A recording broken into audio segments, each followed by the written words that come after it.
할렐루야. 네, 이렇게 주일날 여러분을 뵈니까 너무 반갑고 감사합니다. 하나님께 감사하고, 제가 늘 설교하기 전에 시키는 게 있어요.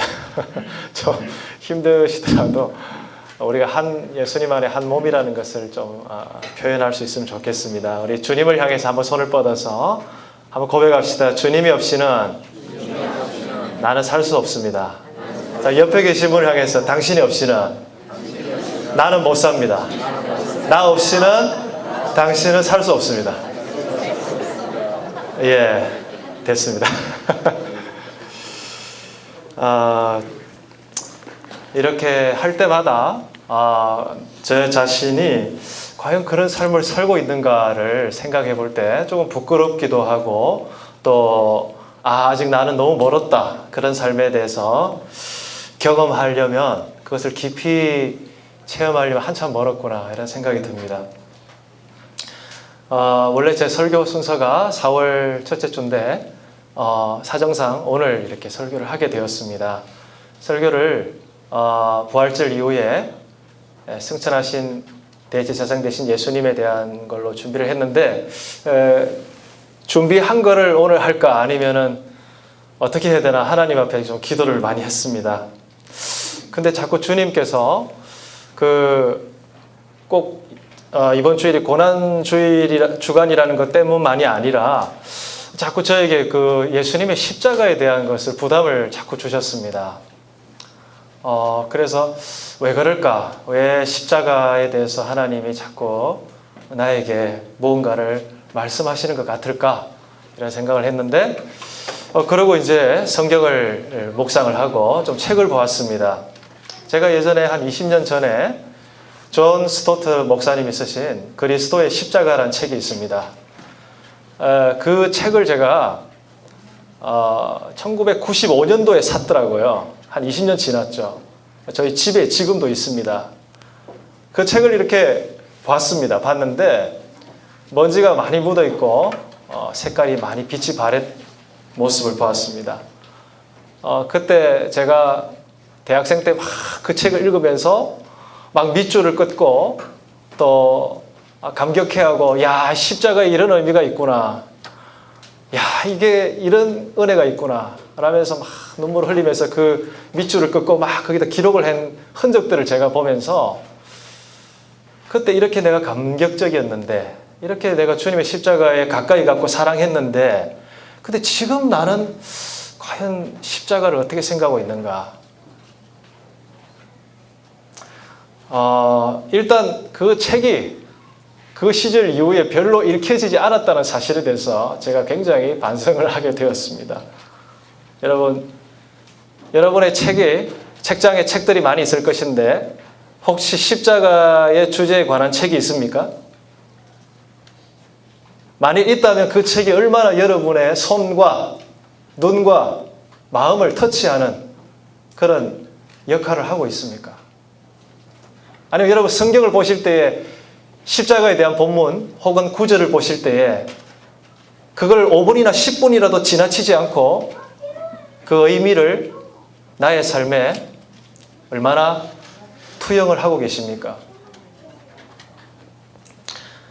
책장 속에서 먼지가 쌓여있는 그 그리스도의 십자가란 책, 그것은 바로 제가 십자가를 그만큼 경홀히 여겨왔다라는 어떤 하나의 반증이라는 생각이 들었습니다.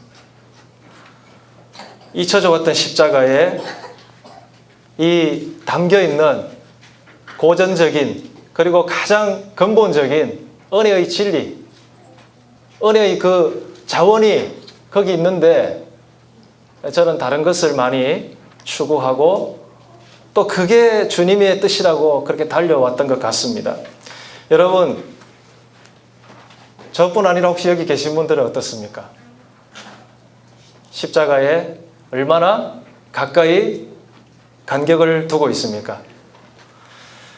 최근에 글로벌 경제 지수가 굉장히 악화됐고 좋지 않다고 하죠. 캐나다도 지금 그런 상황이라고 합니다. 제가 작년에 한국 가보니까 만나신 분들 대부분이 목사님 너무 힘듭니다. 생활이 너무 힘들고 청년들도 그러고 사업하시는 분도 그러고 저희 어머니가 자영업을 하시는데 매출이 너무 줄어들었다. 손님이 안 온다. 그런 말씀을 하셨습니다.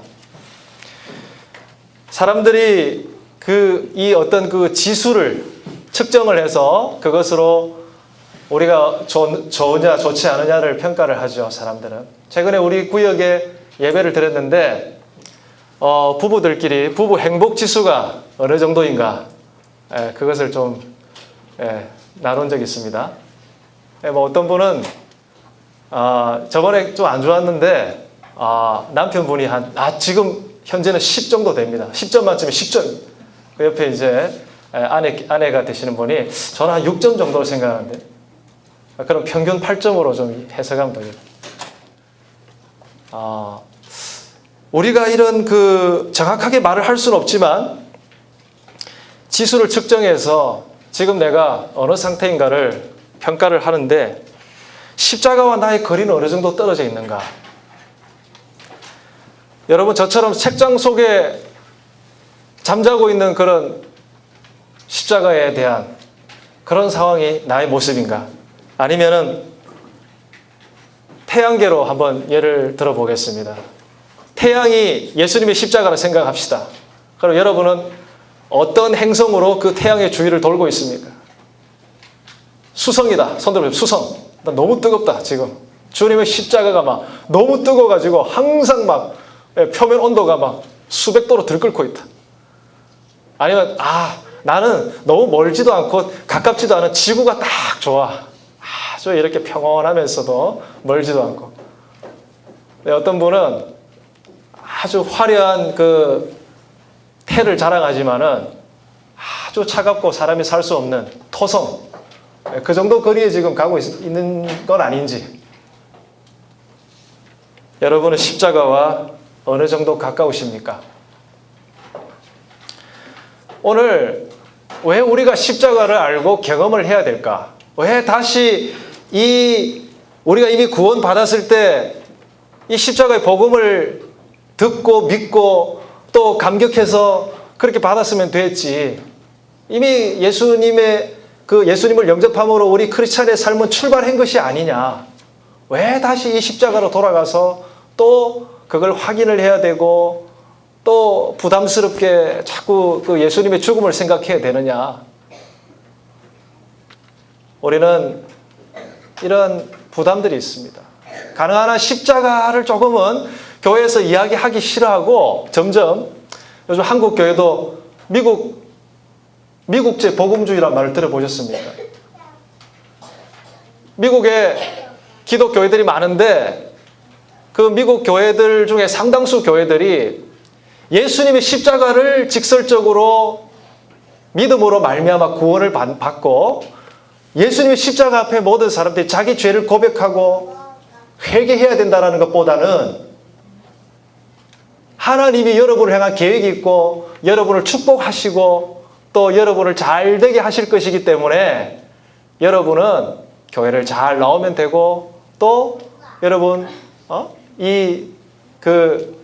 하나님을 복 주시는 그런 하나님으로 잘 믿기만 하면 여러분은 이 땅에서 축복받고 천국도 간다. 약간 이런 변질된 복음이 아닌 변질된 그런 가르침들을 많이 횡행하고 있습니다. 근데 한국에도 많이 들어왔어요. 그게. 십자가의 원색적인 복음이 왠지 거북스럽고 어리석게 보이고 오늘날 포스트 모던 시대에 정말 절대적인 진리가 없다라고 믿고 있는 사람들에게 그것은 너무나도 정말 고지식하고 고립되고 또 정말 독단적인 그런 메시지가 아니냐, 이러한 사람들이 많이 있습니다. 여러분, 저와 여러분들은 모두 다 참된 크리스찬이라면, 그리스도인이라면 예수님의 십자가와 그분의 그 죽으심이 나를 위한 것이었고 그것을 믿음으로 내가 하나님의 나라에 들어가게 되었다는 어떤 그런 회심의 시간이 있었을 것입니다. 대체로 두 가지 유형으로 나눌 수 있는데 디모데형과 바울형이 있습니다. 디모데형은 디모데의 브라더란 말이 아니죠. 디모데 같은 스타일로 크리스찬의 삶을 시작한 사람. 예를 들자면은 아버지, 어머니, 할아버지 이렇게 믿음의 3대, 4대, 5대까지 계속 내려오면서 어릴 때부터 이 디모데가 어머니와 외할머니의 신앙의 영향을 받아서 그렇게 자랐듯이 그렇게 어릴 때부터 기독교적인 환경과 교육과 또 복음의 은혜 가운데서 자라신 분들이 있습니다. 가끔씩은 모태 신앙으로 빠질 수도 있지만 그러나 이분들이야말로 그 깊은 신앙의 뿌리가 그 모든 가정과 가문들마다 이어지고 있습니다. 하나님의 은혜죠. 근데 저는 좀 바울과 같은 스타일이었습니다. 제가 고등학교 2학년 때 친구가 어느 날 갑자기 저에게 제안을 했습니다. 준호야, 내가 볼 때 너는 잘생기긴 잘생겼는데 연애 기술이 없는 것 같다. 그래서 내가 너에게 하나 제안을 하겠는데 4월 며칠 날, 그때 정확하게 기억은 안 나요. 하여튼 4월 달이었어요. 그 4월 달에 저를 자기 교회로 초대를 했습니다. 왜냐하면 여학생을 소개시켜주기 위해서. 그래서 일단 제가 저의 이 본 모습이 실제 필드 현장에서 어느 정도 효과가 있는지 좀 알아볼 겸 그 교회를 처음으로 갔습니다. 제가 태어나서 처음으로 교회를 가봤습니다. 갔는데 이 플랜카드가 그 본당에 걸려 있었습니다. 예수 부활 초청잔치. 그날이 부활절이었어요. 그래서 앞에 이제 우리 여학생들이, 나중에는 자매님으로 바뀌었지만 이제 여학생들이 이제 막 율동을 하고 찬양을 했습니다. 근데 제가 자세히 봤는데 마음에 드는 여학생이 한 명도 없었습니다. 폭탄 맞았어요. 그리고 이제 마지못해 이제 분반 공부반에 들어갔습니다. 그런데 그 선생님이 하시는 말씀을 지금도 기억합니다. 여러분, 오늘 우리 반에 하나님이 어린 양을 보내주셨습니다. 이러면서 막 축하하고 막 그랬어요. 그래서 이제 얼떨떨하게 있다가 이제 제가 그 다음 주에 이제 친구한테 연락을 했습니다. 야, 아무래도 나 교회 다음 주 못 갈 것 같아. 네가 소개해 준 건 고맙지만 좀 아니었던 것 같아. 그리고 이제 토요일 날이 되었는데 전화가 왔습니다. 준호야, 너 나를 기억하겠니? 내가 누군지 알겠니? 바로 그 선생님이었어요. 그 고등부 선생님. 그래서 너 내일 나올 거지? 교회 나올 거지? 근데 제가 안 나가려고 생각을 했는데 그분이 태권도 유단자라는 걸 생각을 했습니다. 총각 선생님한테 태권도 유단자였어요. 그래서 예, 내일 한 번만 나가겠습니다. 이렇게 했습니다. 그래서 이제 그 다음 날 이제 교회를 갔는데 이상하게 가면 갈수록 저의 마음에는 한편으로는 안 가고 싶은데 자꾸 몸은 가는 거예요. 그 왜 그런지 몰랐습니다. 근데 예수님이 좋아서 갔을까요? 아닙니다. 저는 정말 교회를 갔을 때 예수님이 느껴지지 않았습니다. 처음에. 근데 어쨌든 자꾸 선생님은 저에게 잘해주고 또 뭔가 점점 뭔가 교회라는 곳이 이렇게 조금 좋은 것 같다라는 생각들을 하면서 자꾸 갔습니다. 그러다가 여름에 수련회를 갔었는데 그 경남 의령이라는 곳이 있어요. 의령. 거기 그 시골에 여름에 수련회를 갔는데 거기서 제가 예수님을 영접하게 되었습니다. 거기서 그 전도사님이 그때 설교를 했었습니다. 그때는 목사님도 아니에요. 전도사님도 설교를 하고 찬양팀이 지금 우리 찬양팀과 비교가 안 됩니다. 대학생 누나 형이 피아노 하나에 통기타 하나로 그렇게 찬양을 인도를 하였었어요. 그런데 내가 그리스도와 함께 십자가에 못 박혔나니 그런즉 이제는 내가 산 것이 아니고 오직 내 안에 예수님께서 사셨다라는 것을 그 메시지를 들었는데 그때 제가 자꾸 저의 그 지나간 어떤 세월들 속에 제가 얼마나 이기적이었고 얼마나 탐심이 가득한 사람이었고 얼마나 부모님을 반항해왔고 거역해왔고 그리고 얼마나 마음속에 질투와 시기가 많은 사람이었는가 이런 것들이 막 이렇게 하나님 앞에 고백되어지기 시작했습니다. 그러면서 그러한 모든 악한 그 죄를 예수님이 십자가에서 나를 대신해서 그 죄를 짊어지고 죽으셨다. 이것이 신기하게도 믿어지게 되었었어요. 그리고는 내 안에 사는 이 예수 그리스도니 나의 죽음도 유익함이라.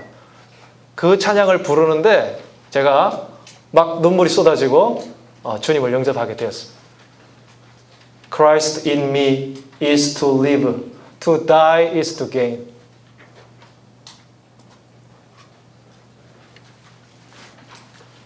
여러분, 그래서 그 이후로 저는 삶이 변화가 되었습니다. 하나님의 은혜를 받고 보니까 이 십자가의 예수님을 전하지 않고서는 참 견딜 수가 없었습니다. 그래서 부모님께도 전하고 친구들에게도 이야기하고, 그리고 제가 점점 이것을 사회 속에서, 세상 속에서 하나님의 어떤 사명으로 인식하게 되었습니다. 제가 이런 복음을 위해 산다는 것이 이제는 나의 개인뿐 아니라 뭔가 이것을 통해서 이 죄와 악이 충만한 이 세상 속에 하나님의 이 다스림이 좀 퍼지면 좋겠다. 그런 생각으로 저는 그런 소명을 받았다는 확신을 갖게 되었습니다. 그리고 사역자의 길을 걷게 되었습니다. 그런데 제가 본격적으로 공부를 하고 사역자의 길을 걸으면서 난관에 부딪히게 되었습니다. 그것은 제가 생각한 대로 이 세상이 그렇게 바뀌지 않더라는 것입니다. 사람들이 쉽게 십자가를 받아들이고 변화되어가는 모습들을 보기 어려웠습니다.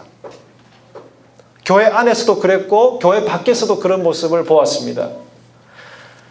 제가 그러면서 만족이 안 될 때 다른 사람을 비판을 하기 시작했고 환경을 탓하는 모습들이 있었습니다. 어떨 때는 하나님, 제가 이런 사역을 한다고 해서 무슨 변화가 있습니까? 정말 여전히 사람들은 악하고 여전히 복음에 대해서 적대적이고 여전히 교회는 부패해 있는 것 같고 이것이 무슨 의미가 있습니까? 어떨 때는 교회 사역하다가도 회의와 의심에 빠질 때도 있었습니다.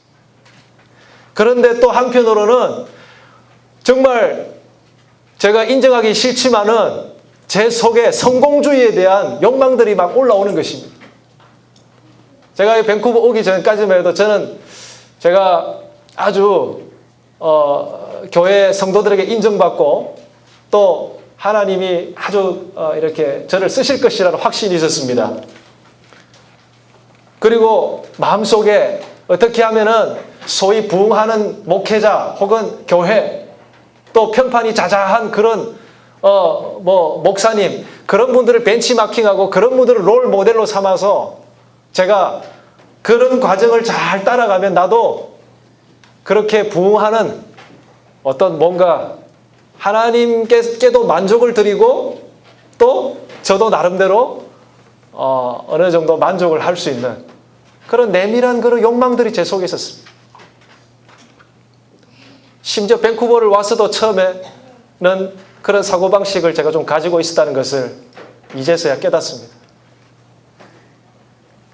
여러분, 제가 지금 제 이야기를 했지만은 한 사람의 목회자뿐 아니라 성도들도 십자가에서 출발을 했는데 그 십자가가 어느 순간 우리의 삶에 희석이 되고 다른 걸로 대체가 되고 그 중심이 멀어지게 될 때에 저기 목성이나 토성, 천왕성까지 멀어지게 될 때에 우리의 가슴만 차가워지는 것이 아니라 우리의 신앙의 내용이 변질이 된다는 것입니다.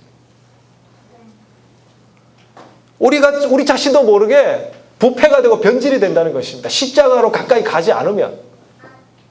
그러니까 십자가는 단지 우리가 예수님을 믿고 천국을 가는 출발에서 필요한 것뿐 아니라 우리의 신앙이 그 주님의 나라에 완주할 때까지 충분 조건이 되어야 되는 것입니다. 단순히 필요할 때만 써먹고 내버리는 것이 십자가가 아니라 이 십자가로 끊임없이 가까이 나가서 내가 그분의 나라의 최후 승리를 얻기까지 자원으로 삼아야 되고 능력으로 삼아야 되고 의지해야 되고 중심에 늘 들러붙어 있어야 되는 그 핵심이 십자가라는 것을 다시 한번 좀 생각해 보기를 원합니다. 그렇기 때문에 우리는 이 주제를 가장 중요하게 생각할 필요가 있습니다. 여러분, 다시 십자가로 돌아갈 때에 여러 성경의 본문들이 있고 또 제자들의 그런 본이 있지만 특별히 오늘 저는 조금 축약해서 바울이 어떻게 십자가를 이해했고 어떻게 적용했는가를 좀 살펴보면서 우리가 어떻게 이 십자가 영성을 좀 회복할 수 있는가. 지금 많이 십자가에서 떨어졌다고 해서 너무 낙심하지 마시기 바랍니다. 바울도 그랬습니다. 초대교회 성도들도 그랬습니다. 제자들도 십자가에서 한참 떨어져 있다가 주님의 은혜로 회복이 나중에 된 것을 우리는 기억할 필요가 있습니다. 그래서 우리는 이 문제에 대해 고민하는 최초의 사람이 아닙니다. 사랑하는 여러분, 오늘 저는 여러분들을 정죄하고 싶은 마음이 그런 어떤 죄책감을 심어주기 위해서가 아니라 정말 저와 여러분이 십자가의 이끌림을 받아서 우리가 잃어버렸던 그 참 원색적인 신앙, 본질적인 믿음, 그리고 이 세상에서 우리가 세상을 대해서 어떻게 진정으로 승리할 수 있을까? 그런 부분에 대한 실제적인 변화의 어떤 그런 동기를 저는 좀 부여하고 싶습니다. 오늘 바울이 십자가를 어떻게 이해했는가? 몇 가지 성경 구절을 통해서 이 바울의 그 심정으로 좀 들어갈 수 있으면 좋겠습니다. 제가 한번 읽어보겠습니다. 로마서 3장 23절에서 25절. 로마서 3장 23절. 모든 사람이 죄를 범하였음에 하나님의 영광에 이르지 못하더니 그리스도 예수 안에 있는 속량으로 말미암아 하나님의 은혜로 값없이 의롭다 하심을 얻은 자 되었느니라. 이 예수를 다 같이 읽겠습니다. 이 예수를 하나님이 그의 피로서 믿음으로 말미암는 화목 제물로 세우셨으니 이는 하나님께서 길이 참으시는 중에 전에 지은 죄를 간과하심으로 자기의 의로우심을 나타내려 하심이니. 아멘. 네. 여기서 바울은 십자가의 객관적이고 보편적인 그 원리와 효력을 강력하게 선언하고 있습니다. 모든 사람이 죄를 범하였음에 하나님의 영광에 이르지 못하였다. 여러분, 십자가가 있기 전에 모든 사람이 죄를 범하였다는 것을 한번 생각을 해보십시오. 사실 모든 사람이 죄를 범하지 않고 하나님의 앞에서 의롭게 살았다면 예수님의 속죄, 십자가는 필요치 않았을 것입니다.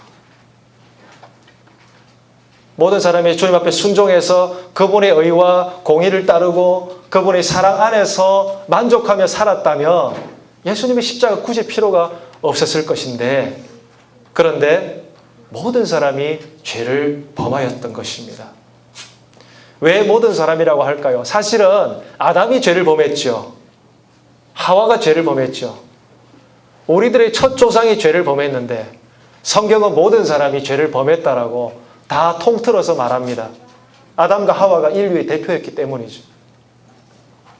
하나님이 보실 때는 아담과 하와가 범죄한 것이야말로 우리 모두가 그 속에, 아담과 하와 속에 우리가 들어가 있기 때문에 주님 보실 때 모든 사람은 이미 죄 아래 가두어져 있는 것입니다. 사람들은 자신들이 감옥에 가지 않았다고 해서 나는 자유가 있고 나는 자유로운 존재라고 하지만 그거는 어리석은 말입니다. 우리 눈에 보이지 않지만 우리가 하나님 보실 때는 모든 사람이 죄 아래에서 신음하고 있고 그 속에서 노예 생활을 하고 있다는 것입니다. 왜냐하면 우리가 주님의 의를 만족시키지 못하기 때문입니다. 하나님의 의, 그분의 공의를 가볍게 생각하는 것 자체가 벌써 인간이 죄를 짓고 있다는 증거가 될 수 있습니다. 사랑하는 여러분, 죄가 무엇입니까? 죄. 그것은 우리가 세운 기준에서 한참 차이가 있습니다. 인간이 세운 죄의 기준은 인간이 법을 정해놓고 이 정도 법의 테두리에 벗어나는 것은 죄다라고 말하죠. 그러나 성경에서 말하는 죄는 그것 이상입니다. 하나님의 뜻을 신실하게 따르지 않는 것도 죄입니다. 단지 소극적으로 이걸 안 하면 죄가 안 돼. 이게 아니고 적극적으로 하나님의 의를 따르지 않는 것도 죄입니다. 이웃을 사랑하지 않는 것도 죄입니다. 심지어 예수님은 네 속에 어떤 행동을 하지 않았을지라도 네 속에 숨어있는 탐심과 이기심 자체가 죄라고 말씀하십니다. 우리가 생각하는 죄의 차원과 너무 다릅니다. 여기에 걸려들지 않을 사람은 아무도 없어요. 하나님이 없이 하나님의 통치에서 벗어나 자기의 뜻과 고집대로 살고자 하는 마음, 그 상태가 바로 죄입니다. 이것을 누가 제거할 수 있단 말입니까? 어떠한 특별한 거룩한 사람이 소위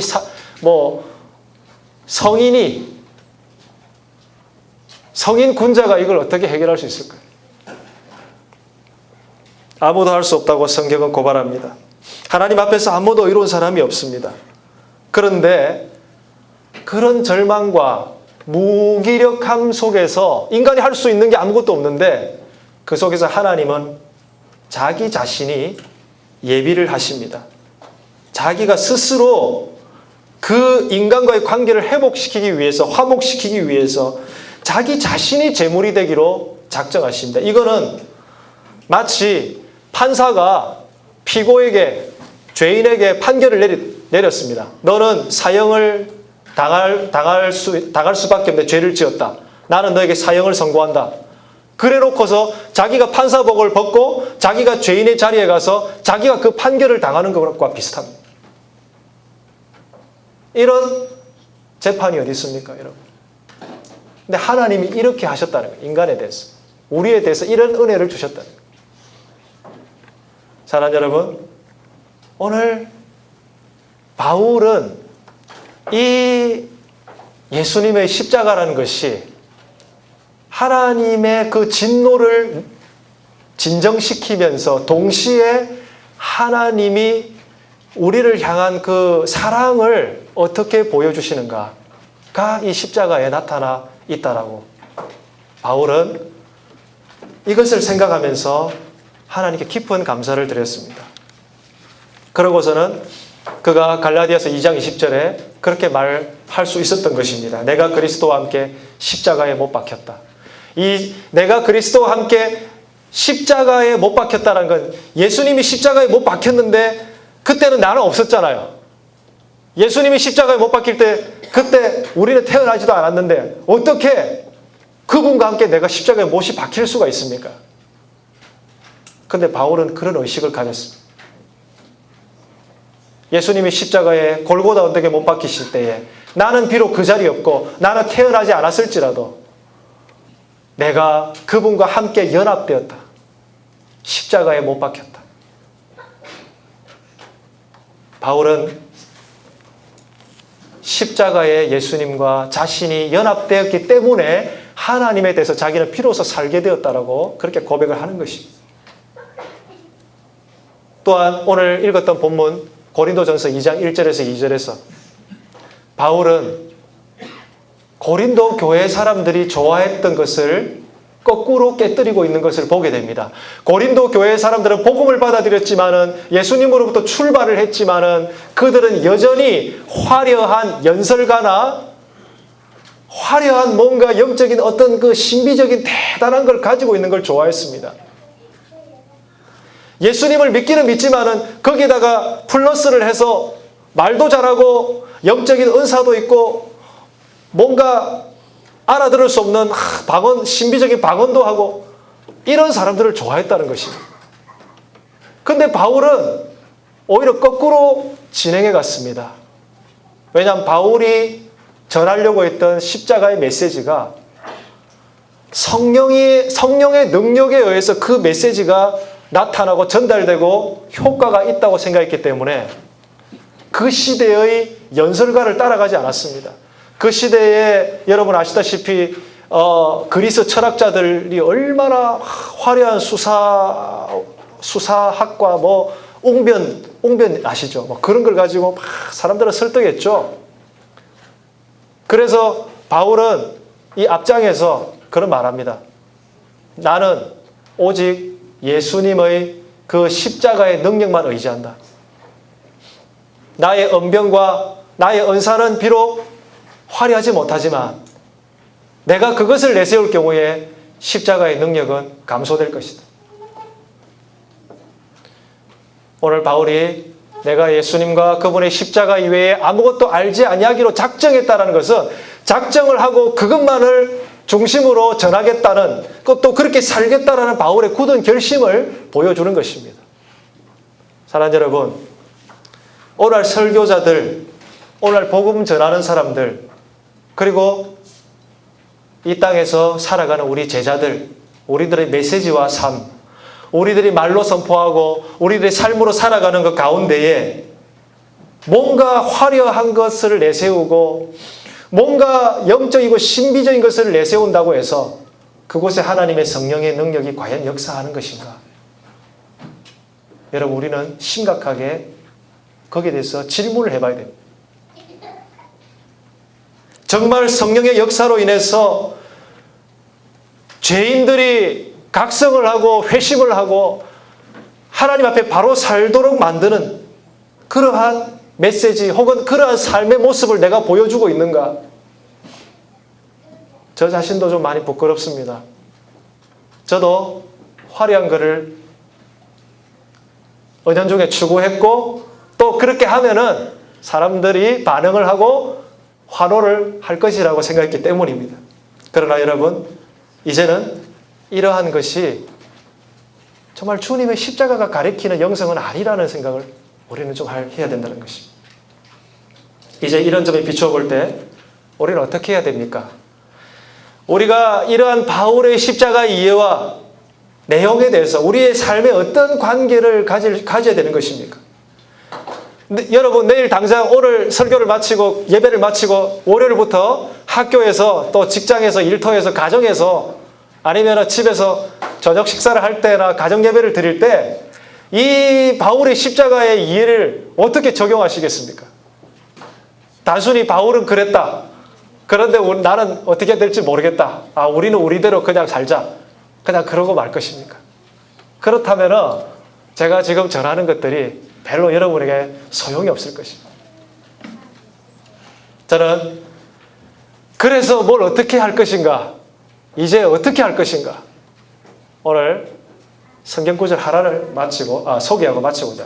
갈라디아서 6장 14절에 보면 그러나 내게는 우리 주 예수 그리스도의 십자가 외에 결코 자랑할 것이 없으니, 따라합시다. 예수님의 십자가 외에 결코 자랑할 것이 없다. 이것에 여러분 한번 주목을 해보시기 바랍니다.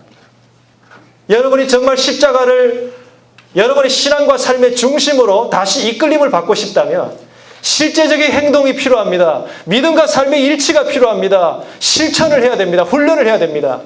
그저 십자가가 은혜롭다, 감사하다 이게 아니고 어떻게 십자가를 내 삶의 중심으로 내가 모실 수 있도록 하겠는가? 그것은 저는 한 가지 제가 이번 주에 한번 실행해 봤던 것을 좀 소개하고 싶습니다.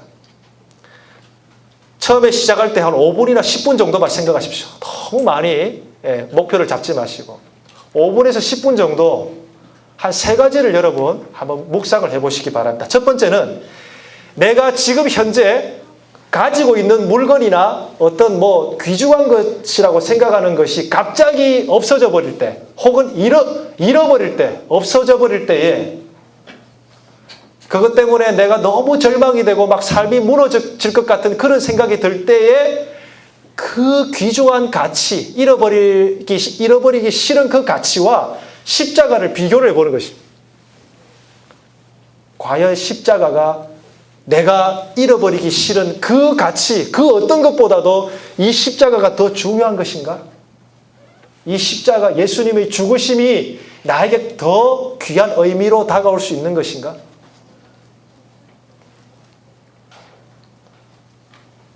그것을 여러분의 신념이나 여러분의 신학이나 경험이나 여러분의 어떤 그 모든 것을 직면해서 십자가가 우위에 있을 때까지 여러분 한번 싸워보십시오.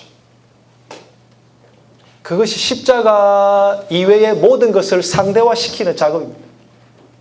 십자가 외에 결코 자랑할 것이 없다. 말로만이 아니라 실제로 내가 생각하는 귀중한 가치를 십자가와 대비시켜 보는 것입니다. 어떤 분은 건강이 될 수도 있고, 어떤 분은 자녀가 될 수도 있고, 어떤 분은 귀중한 물건이 될 수도 있고, 우리 청소년들이 좋아하는 거, 셀폰. 셀폰보다 예수님의 죽음과 십자가가 더 중요하다고 생각할 수 있습니까? 한번 생각해 보십시오. 두 번째로, 가까운 장래나 미래에 내가 얻을 수도 있는 어떤 가치 있는 게 있을 것입니다. 어떤 분은 여기서 뷰 공부를 마치면 학위를 얻을 것이죠. 또 어떤 분은 장래에 뭐 하나님이 또 아이를 주실 수도 있고, 또 재산이 지금보다 더 늘어날 수도 있고, 뭐 아무튼 우리가 좋은 것을 소망한다는 그 자체가 나쁜 것이 아니라 내가 가질 수 있는 어떤 귀중한 것, 그것을 받았을 때에 혹은 그걸 가지게 되었을 때에 감사하면서 동시에 이것조차도 십자가와 비교해 볼 때에 내가 십자가가 나에게 더 귀한 것이다. 예수님의 죽음이 나에게 그것보다 더 중요하고 감사한 것이다 라고 말할 수 있겠습니까?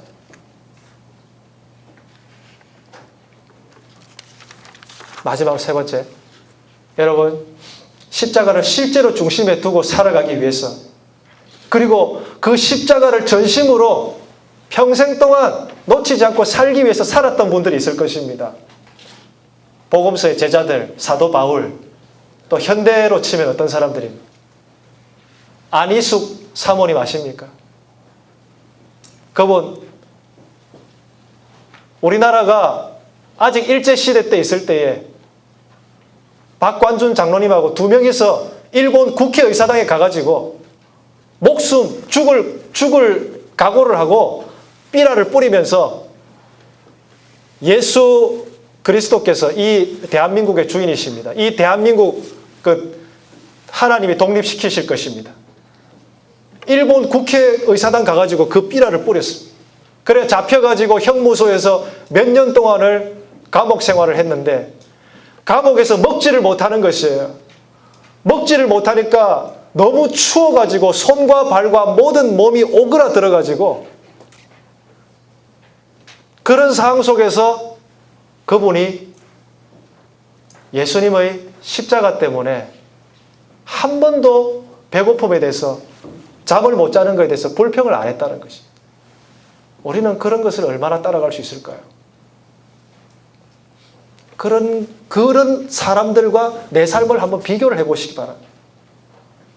너무나 차이가 나죠. 그런데 우리는 이것을 통해서 결국 내가 십자가로 이끌림을 받게 될 때에 비로소 내가 생각하고 잡고 있었던 우상이 깨어지고, 그리고 세상에 대해서 내가 못 박힐 수 있지 않겠나.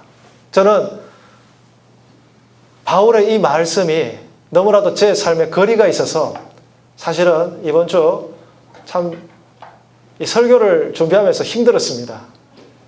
왜냐하면 이걸 전하는 것 자체는 어려운 것이 아닌데 내가 이것을 너무 경험하는 수준이 너무 얕아서 여러분들에게 참 전한다는 것이 제가 자신이 없다라는 생각이 들었습니다. 그러나 그럼에도 불구하고 이것을 나누고 싶었습니다. 왜냐하면 우리는 비록 내가 부족하고 지금 너무나 미성숙하지만 다시 이 십자가의 중심으로 나아갈 때에 우리 하나님은 우리를 긍휼히 여기시고 우리를 다시 끌어올려 주시는 분이라는 것을, 그리고 우리 예수님이 우리를 위해서 중보하고 하시는 분이라는 것을 우리는 그것을 기억하면서 나갈 수 있다는 것입니다. 사랑하는 성도 여러분, 이제 말씀을 맺습니다. 우리 모든 주빌리 공동체 식구들이 정말 십자가, 진정한 십자가 공동체를 말과 삶으로, 특별히 삶으로, 이 시대는 삶으로 보여줘요. 말을 너무 많이 했습니다. 삶으로 어떻게 보여줄 것인가? 나의 자녀에게, 또 나의 자녀들의 친구들에게, 또 내가 만나는 일터 속의 사람들에게, 학교에서 만나는 사람들에게 어떻게 이 십자가의 공동체의 모습을 보여줄 수 있을 것인가? 여러분, 이것을 우리가 꿈꿔야 됩니다. 하나님은 이 십자가 공동체에 회복을 주신다는 걸 믿으시기 바랍니다. 십자가에 가까이 가시는 분들에게 하나님은 성령의 능력을 주신다는 것을 믿으시길 바랍니다. 하나님은 십자가에 가까이 가시는 분들을 사용하셔서 그분들의 희생과 섬김을 통해서 세상을 변화시키실 것입니다. 그리고 우리 주빌리 공동체는 그러한 것을 함께 꿈꾸면서 나아가야 됩니다. 저는 저와 여러분들이 혹여라도 정말 이 세상의 것이나 혹은 이 세상의 사람이나 심지어 제가 그렇게 한국에서 목회하면서 착각했던 정말 하나님이 쓰신다라고 생각하는 그런 롤모델 같은, 그런데 사실은 십자가 영성이 아니고 허상과 같은 그러한 것에 기초를 두고 그것을 이루지 못해서 안타까워하고 질투를 하고 또 막 달려가려고 그러고, 그런 것이 우리 속에 있다면은 여러분, 그 비교의 대상을 바로 교정을 하시길 바랍니다. 우리가 비교해야 될 대상은 그런 대상이 아니다. 그거가 비교할 대상이 아니라 우리는 정말 십자가와 나의 가장 귀한 가치, 이것을 비교하고 십자가의 삶을 쫓아가는 그런 사람과 내 자신을 비교해 봐야 돼요. 그럴 때에 내가 얼마나 십자가에 가까이 가야 되는가에 대한 그러한 열정들을 하나님이 다시 부어주시리라고 믿습니다. 오늘 이 십자가에 어쩌면 내가 십자가로 간다고 생각하지만 더 깊이 들어가 보면 십자가가 나를 이끄는 것입니다. 아멘? 크로스비라는 분이 그렇게 찬송을 했죠. 십자가로 가까이 나를 이끄시고, 내가 십자가로 간다기보다는 십자가가 나를 이끌어 달라고 좀 draw me 나를 이끌어 주시옵소서.